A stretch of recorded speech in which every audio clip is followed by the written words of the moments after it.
c'est la rentrée, certains d'entre vous, les petits cavaliers, ont peut-être déjà remis le pied à l'étrier. Aujourd'hui, c'est le Back to School version équitation et je vais vous donner tous mes conseils pour faire une rentrée réussie. Si c'est ta première année d'équitation et que ça y est, tu t'es motivé à mettre le pied à l'étrier, félicitations et bienvenue dans ce sport incroyable. Qu'est-ce que tu dois mettre dans ton sac pour partir à l'écurie? Voici mes 4 indispensables pour que tu puisses commencer la rentrée en toute tranquillité. Mais on commence tout de suite avec le premier objet, c'est un pantalon. Alors tu en as plein de toutes les couleurs, de toutes les tailles, de toutes les marques, de tous les prix, de toutes les saisons. T'en as pour la pluie, t'en as pour l'hiver, t'en as pour l'été, t'en as en jogging, t'en as en jean. À toi d'aller dans un magasin et d'essayer pour trouver le pantalon qui te convient. Personnellement, pour avoir essayé tissu un peu jean, effet jean et le tissu un peu effet jogging, je préfère largement le jogging puisque du coup j'ai plus de liberté de mouvement et je suis moins gênée et je sens moins la présence de mon pantalon sur moi, alors que la matière jean, je sens que mon pantalon est sur moi. Et c'est vrai que ça me fait des plis, enfin vraiment, c'est un peu moins agréable. Mais après, chacun ses goûts. Moi, je fais plutôt partie de la team legging. Le deuxième objet que je te conseillerais d'acheter pour ta rentrée, c'est un casque d'équitation, ce qu'on appelle une bombe. Certaines écuries proposent d'en prêter si tu n'as pas encore les moyens et que vraiment tu commences. C'est des bombes qui traînent là depuis des années, qui ont vu les souris, les rats, la poussière et qui ont vu un nombre incalculable de têtes et de sueurs dans ces mousses-là. Hygiéniquement parlant, je te conseillerais d'acheter un casque que pour toi. Pareil, il y a de toutes les marques, de tous les tarifs, t'en as en neuf, t'en as d'occasion. Voilà, si jamais, petite astuce de rat, tu vas dans un magasin de sellerie, tu fais genre que tu veux acheter un casque, tu vérifies la taille de ta tête avec le casque et quand tu sais ta taille, tu te rends tout simplement sur les sites de seconde main pour trouver un casque qui correspond à ta taille et après il te suffit tout simplement de le laver et tu auras un casque de hyper bonne qualité, moitié prix. Le troisième objet que je te conseillerais d'acheter, ce sont soit des bottes, soit des chaps. Alors, petit disclaimer, ne mettez pas les bottes en caoutchouc pour monter à cheval. J'ai fait l'erreur quand j'étais débutante de monter avec les bottes en caoutchouc Décathlon. Je peux vous dire que j'ai eu mal aux pieds pendant des mois et des mois. Ça comprime la cheville, c'est une galère à mettre et à enlever l'hiver.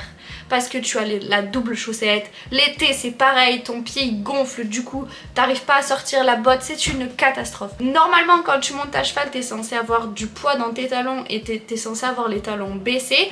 Alors que là, les bottes en caoutchouc compriment tellement ta cheville que tu ne peux même pas bouger ta cheville pour demander des transitions. Donc par pitié, ne mettez pas ces bottes en caoutchouc pour monter à cheval. Soit vous investissez dans des bottes en cuir, alors oui, ça a un certain prix, c'est un investissement. Ça va vous durer pour plusieurs années. Ça fait 4 ans que j'ai les mêmes bottes, je peux vous garantir qu'elles sont toujours dans un état exceptionnel. Si jamais les bottes c'est un budget trop élevé pour vous, vous pouvez partir plutôt sur des bottines avec des chaps. Là aussi c'est un peu le même équivalent, vous n'aurez pas le même confort que dans des bottes, mais ça va vous permettre d'avoir plus de mobilité au niveau de la cheville. Alors là, le grand débat, plutôt bottes ou plutôt chaps, là c'est chacun sa préférence. Personnellement j'ai toujours monté avec des bottes, donc je préfère largement les bottes. C'est chacun sa préférence. Moi c'est team bottes en cuir, peut-être que certains d'entre vous ça va être chaps.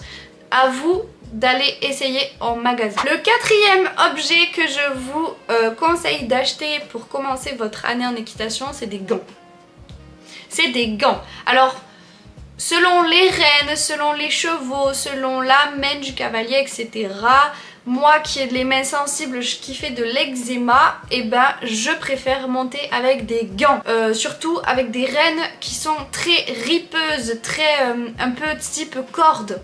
Ça vraiment ça vous arrache les mains. Vous avez un cheval un peu sanguin qui tire machin, vous aurez des ampoules, ça vous brûlera les mains. Autant vous dire qu'avoir un gant dans votre starter pack, c'est toujours conseillé. Quand vous allez apprendre à longer un cheval, quand vous allez monter à cheval, vous allez voir que les gants, c'est vraiment beaucoup plus agréable et ça vous évitera de vous brûler la main. Personnellement, j'utilise les deux. Je suis sans gants et gants. Ces 4 objets-là, c'est vraiment le starter pack du cavalier débutant. Sachez que dans une écurie, dans un club, en général, vous avez déjà des brosses mises à disposition.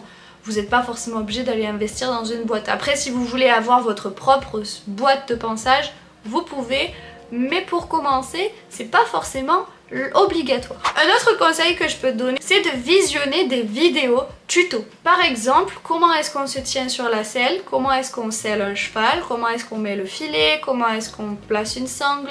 Tout ça, ce sont des petits tutos qu'on peut revoir et re-revoir et re-revisionner avant notre rentrée équestre. Ça va nous permettre en tant que débutant d'arriver et de savoir en théorie comment poser une selle, mettre un filet, etc. En regardant des vidéos, c'est hyper instructif et ça peut être dans plein de domaines, que ça soit des petits tutos comme je vous ai dit, que ça soit sur le travail du cheval, que ça soit en tant que propriétaire. Il y a plein de tutos sur internet qui expliquent plein de choses sur plein de domaines différents et je trouve que c'est hyper instructif de visionner ce genre de vidéos tout au long de l'année parce que ça permet d'avoir de la connaissance. Pour les cavaliers qui ont déjà du matériel, qui sont déjà un petit peu familiarisés avec le monde du cheval ou même les propriétaires, pour un back to school, il faut faire ses cuirs. Allez-y, allez faire vos cuirs, je vous attends. Non, faire les cuirs plus sérieusement c'est super important, ça permet d'entretenir le cuir et d'avoir du matériel propre pour la rentrée. Quel plaisir de rentrer en septembre avec les premiers cours collectifs avec des bottes propres, s'il vous plaît. Donc, je le glisse dans cette liste de conseils. Fixez-vous un objectif. Cette année, c'est une nouvelle année, ça veut dire que l'année précédente, vous avez fait des réussites, parfois des échecs, des remises en question. Eh bien, cette année, c'est une nouvelle année. Fixez-vous un objectif à atteindre pour la fin de l'année. Ça peut être le passage d'un galop, une sortie en compétition. Ça peut être aussi un objectif avec son propre cheval. Par exemple, mon objectif du mois de septembre, par exemple, ça va être d'avoir ma jambe fixe. Ce sera mon objectif du mois. Objectif, avoir la jambe fixe. Ça, je pense que je vais plutôt le mettre en objectif de l'année parce qu'il y a quand même du boulot.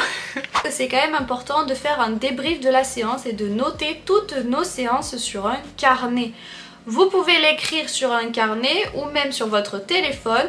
Le but, c'est de voir votre progression. J'ai commencé à faire ça quand j'étais débutante, à noter toutes mes séances sur un carnet et je notais mes séances sur 10. Je notais ce qu'on avait fait, je notais ce que je faisais, mes défauts, mes améliorations par rapport à la séance précédente et ce qu'il faut améliorer pour la fois d'après. Surtout quand vous avez un petit coup de mou, que vous vous remettez en question en mode non mais je suis nulle et tout, j'ai l'impression d'avoir régressé.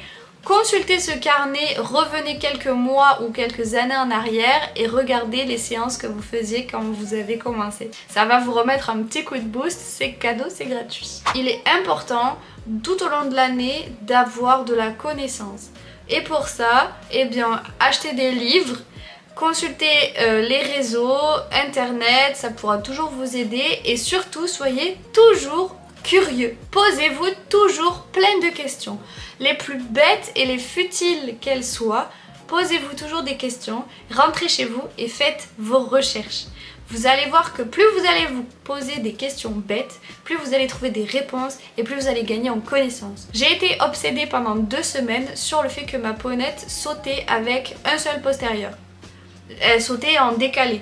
Au lieu de sauter avec les 2 postérieurs collés, comme ça, enfin les 2 postérieurs au même niveau, elle sautait comme ça, en décalé. Ou comme ça dépend.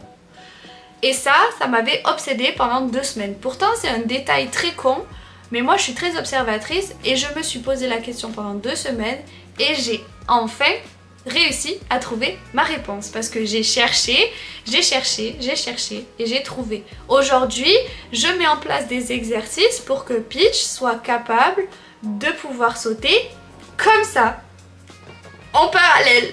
Donc soyez toujours à la recherche de réponses à vos questions, quelle que soit la plus petite de toutes les questions. Je crois que j'ai fait le tour de tous les conseils que j'ai à vous donner par rapport à mon expérience personnelle, mais j'ai un dernier conseil à vous donner qui est le plus important de tous. Je vous conseille de vous amuser. Le monde du cheval, c'est un monde compliqué où vous allez avoir plein de remises en question, vous allez perdre espoir, vous allez avoir du stress, de l'adrénaline, des sensations fortes. Je vous conseille, avant toute chose, de vous amuser et de kiffer être avec vos chevaux, avec vos amis du club, avec votre coach. Amusez-vous, c'est le principal. J'espère que cette petite vidéo Back to School version cavalier t'a plu et que tu as pu trouver quelques conseils pour la rentrée. N'hésite pas à nous suivre sur notre Instagram, ça te permettra d'avoir plus de conseils et de continuer à suivre nos aventures de Peach et moi. Et n'hésite pas à t'abonner à notre chaîne YouTube si le contenu te plaît. Nous on se retrouve la semaine prochaine pour de nouvelles vidéos. Bonne rentrée à tous et des bisous!